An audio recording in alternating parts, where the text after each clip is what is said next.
Welcome to another episode. This quote that I'm going to share with you is actually the title of a book. But if there's any quote or any book that has had one of the most instrumental impacts of me changing as a person to become a better person, it is this title.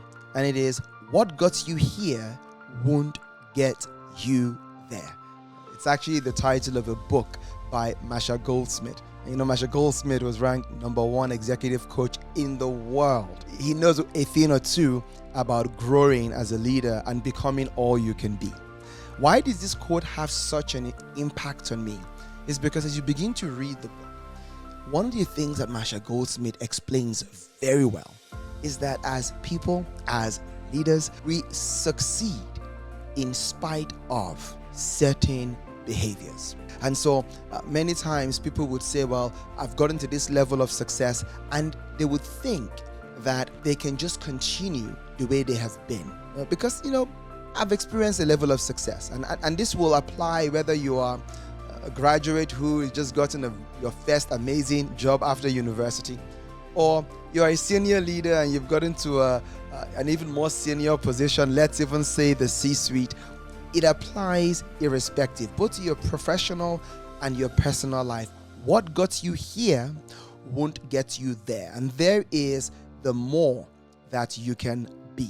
So how does this work in practice? And what I'm going to do is I'm going to share a story that I will use to explain this concept of what got you here won't get you there. Remember, I used to be an investment banker. And at some point when I was doing the career transition, I moved from one bank as an investment banker and I moved to another bank as HR professional. I was in talent management.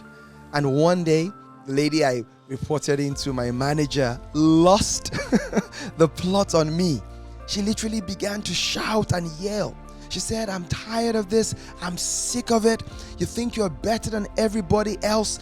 You're full of yourself. You're proud." I was looking in shock and disbelief. Of course, I did a quick calculation on the spot. I thought to myself, you're tall, you're a black man, you're on a working visa. If you were to respond to her in the same way, you would probably lose it even more and you might be deported. So I very quickly recalculated and I bottled it all up. Then I go home, or you can imagine now I'm seething.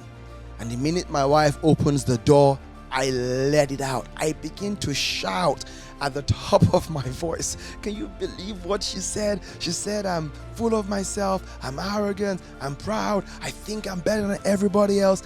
And I just kept on going. And all I was looking for was for my wife to step in and give me a hug and make me feel better and tell me not to worry about it and they're just jealous of me or something of the sort. She didn't do any of that. She let me finish, took a step back and goes, "Thank God someone told you."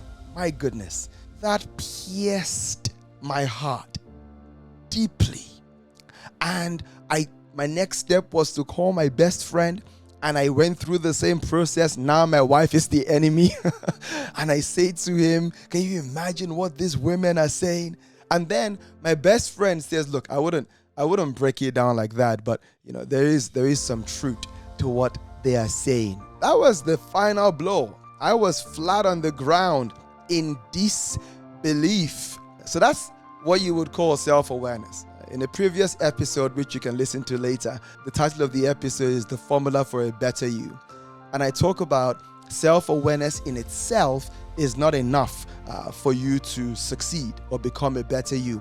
You also have to add to it self-acceptance. And after that, you then begin to add self-improvement. And then you can get to a better you. And so when I get the final blow from my friend, it's now time for me to ask myself an important question. Are you going to continue to be in self-denial, or are you going to accept this truth and do something about it? This is very important at this point because this story has all the elements in it for how you can keep on progressing. I love the definition of success, that success is the progressive realization of a worthy ideal, whatever a worthy ideal is to you. But the point is, the behaviors and the habits you have succeeded in spite of, when you get to certain levels, could be the level you are now, it's no longer going to be acceptable, which is where you get stuck, which is where you begin to continue to go in cycles. And so if you're going to maximize the level you are in now and continue to progress, you need to change. So what did I do after I got this blow from my colleague and then confirmed, by my wife and my friend? I had to accept that this is true.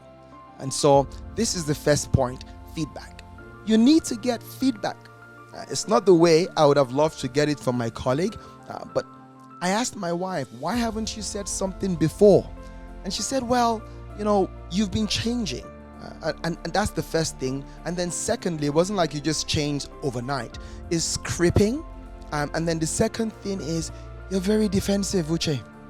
The minute somebody wants to begin to tell you about something you need to do differently and better, you get quite defensive. And so we believe with you, we love you, and we'll just put up with things that quite frankly we think can be better. And so you need to be able to get feedback and be open to feedback. But the key difference, and something that Marsha Goldsmith explained very well, is not stopping at feedback. You need to get feed-forward suggestions. And so when you get feedback, the next thing that you need to ask for is feed-forward. How can I do this differently? What can I do to be better? And you get practical suggestions. You get, step 1, step 2, step 3, step 4, or do this particular behavior. Let me give you an example.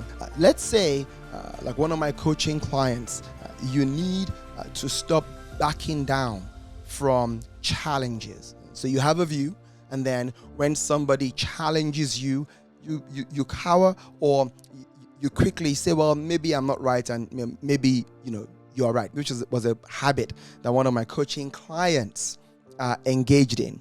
And so the feed forward for him was going forward, when someone should challenge you, ask them a question, right? Don't just change your mind or cower or retreat. Ask a question. Try to understand better their challenge. Don't take it personal, but try to understand their challenge and let it be an open dialogue. So I can't give examples for all the possible behavioral changes you need to make or all the habits you need to improve. We need to improve as human beings, but I hope that begins to give you an idea. Feedback and then feed forward. And after you do some feed forward suggestions, you then need to go into action, right? You need to put an action plan in place. And you don't put this action plan in place in the dark. You put this action plan in place, and guess what? You are going to share it. So if you're at work, for example, and you need to improve something, it's a hindrance to your success going forward, you put an action plan to say, I'm going to start doing this, this, and that. And then you speak to people. It could be your manager, it could be your other stakeholders that you work with closely, and who will be able to provide feedback for you going forward. And built on after action is accountability. You need to be accountable, right?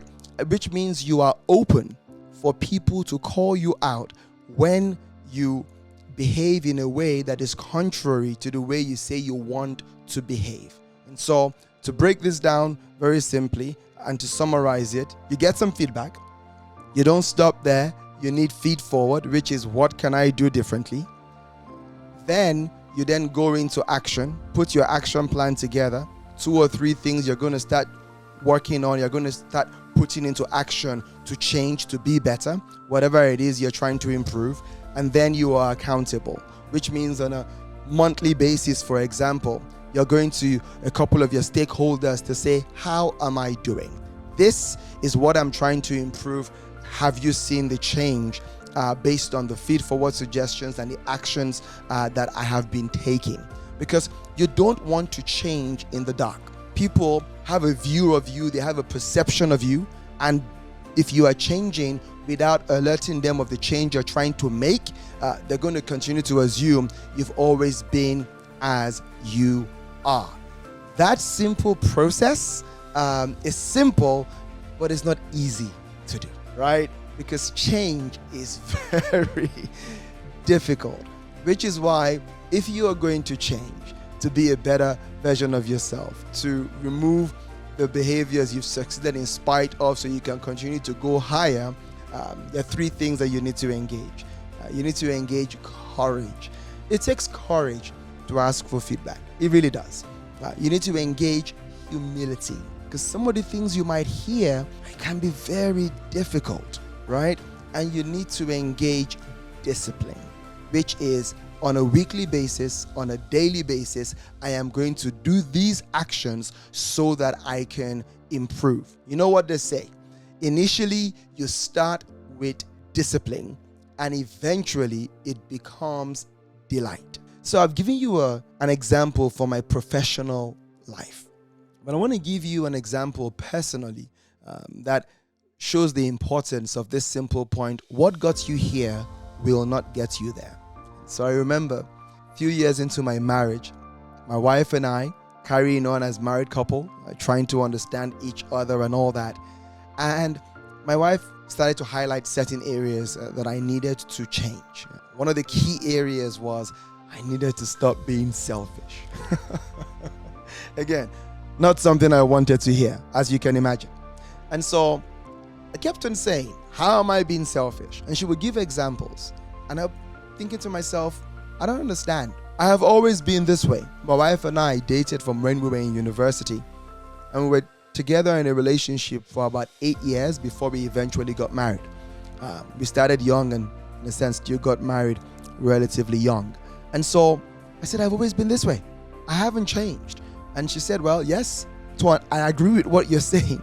But the fact is this, now that we are living together, I realize there is no way this marriage is going to be successful if I keep on putting up with your selfishness, thinking about yourself primarily, putting yourself first, really wanting me to make a lot of sacrifices, but you're not willing to do the same.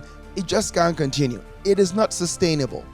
And that was the root, and this will lead to various types of arguments. And so I was stubborn as well, and thinking to myself, well, that's your problem. One day, my wife was literally about to express her dissatisfaction about something I did or had been doing. And I'm so glad, so grateful to God that I caught it, because I just got a glimpse of her eyes. As she was about to speak, it was almost like that sigh of give up and can't be bothered, can't even engage in this fight anymore. And she just retreated and walked away. I don't know how, and I'm grateful to God, but I kid you not, it dawned on me, you're about to lose your wife. It literally just dawned on me, if you don't change, you are going to lose your wife. You have to be very careful when somebody you love and that loves you stops trying to talk about how things can be better between you and them. In this case, I'm talking about my wife, and this applies whether it's a brother, sister, a parent-child relationship, friendship, and of course colleagues at work as well. And I said, okay, I get it. I accept the feedback. Formula for a better you.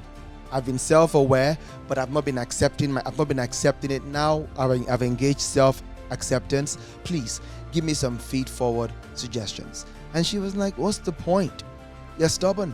You might change for a week and then you get back to who you were. I said, please, just tell me what I need to do differently.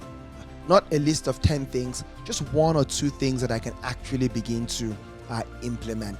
And she spoke to me from the bottom of her heart. You can do this differently.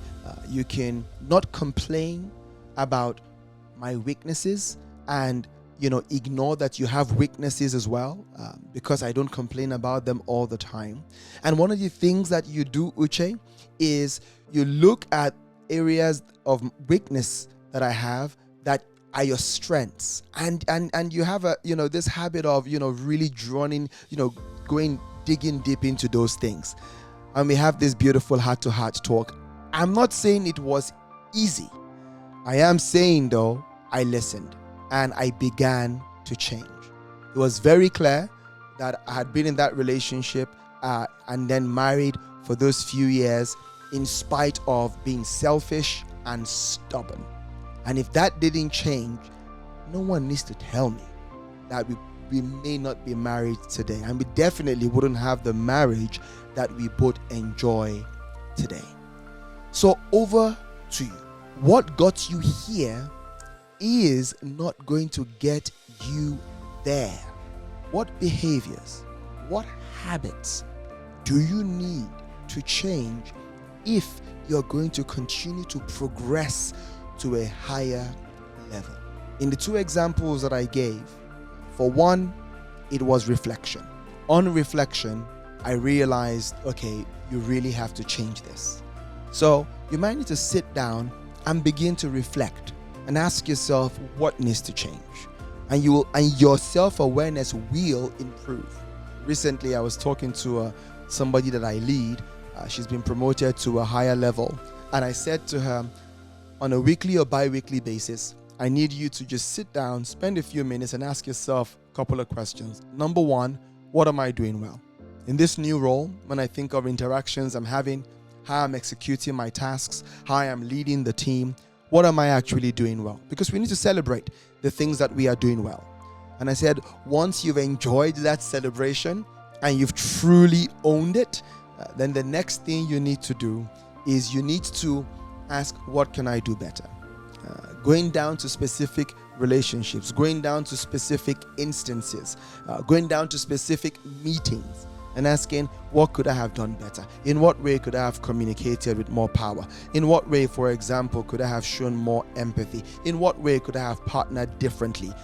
In what way does my habit of sort of cowering when I'm challenged so that I don't offend people, in what way do I need to step out of that even more?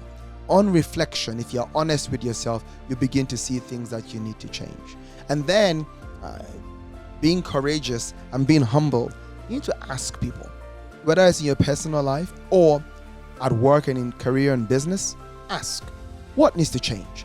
One simple exercise I give to people who work in corporate organizations is to say, go to your manager, ask them how you need to improve. Set a goal. For example, I want to be promoted in the next 1 year. See what they say. They might tell you totally possible, or they might say to you, absolutely impossible. Whatever they say to them, in what way do I need to change? What is the single most important change behaviorally that I need to make to ensure that this goal of mine becomes a reality? And they will tell you if you push for it and if you are open. So what got you here is not going to get you there.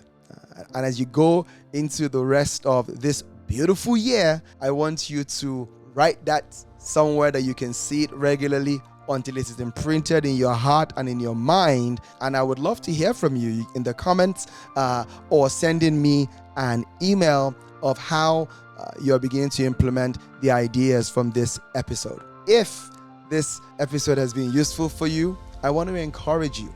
Like it, give it a thumbs up, ask a question or put a comment below, and please pay it forward. Share this to your family and friends and your enemies too. Until next time, stay blessed.